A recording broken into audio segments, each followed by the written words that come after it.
Right now, we have CEO of MyEmployees.com, David Long, with us on the show. David, welcome.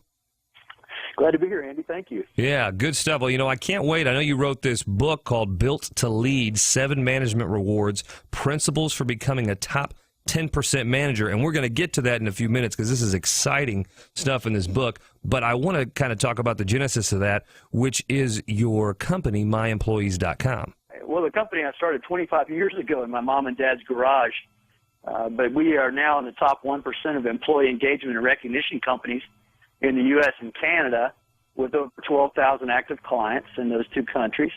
And we've been doing this for a long time. We do employee engagement surveys, then we figure out what companies are looking to improve, and then we set about tying the employee recognition to the goals of the company. And then we recognize them for that, and then we work with the managers to show them where their employees said they're weak.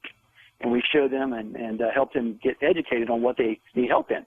So, David, how do you go in then when you're talking to these managers and trying to train them, equip them, and I'm sure there's a lot of conflict that happens here. How do you go about helping them get back on the corporate bandwagon, if you will? Well, they have to be engaged with the company. If they don't believe in the company they work for, first of all, they should go somewhere else. Right. I'm granted, not every manager, upper manager, is the person you really want to work for, and maybe they're not great about conveying the company goals and mission, if you will.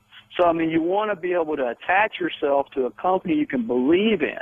If you cannot believe in the company and the service, the products that the company sells, then by George, go work somewhere else where you can feel that way, because it's very important.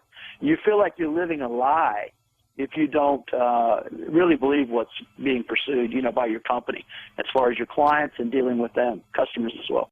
Well, I can't wait to talk about your book, David. And so here's what I want to do. I really want to get one last question here, though, about your company and what you do, because the book, they kind of go in tandem here. But what I'd like to know is, what are some of the biggest lessons that you have for employers today that are in a position where they don't feel like they have the relationship that they want to have, they're not getting the performance that they want to get, and they just feel lost and don't know what to do? What advice would you give them? Well, going back to one of the surveys that Gallup had, they had 12 rules of basically becoming happy on your job, what it takes to be happy.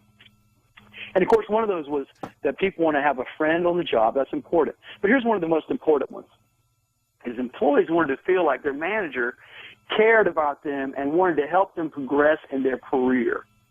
So managers need to convey that, and they need to sit down, they need to talk with their people and have their management team do it if there's a whole bunch of employees in different departments, and have them do it as well. Like, what goals do you have, Andy?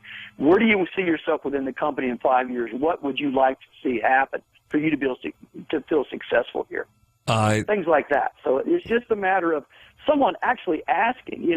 65% of employees last year said that they had received absolutely no recognition at all from their manager in the last year. So like I said, there's a huge disconnect. So if you could just let your employees know that you care about them enough, that you sit down and tell them and work with them to be able to help them reach their goals, they will be infinitely loyal to you.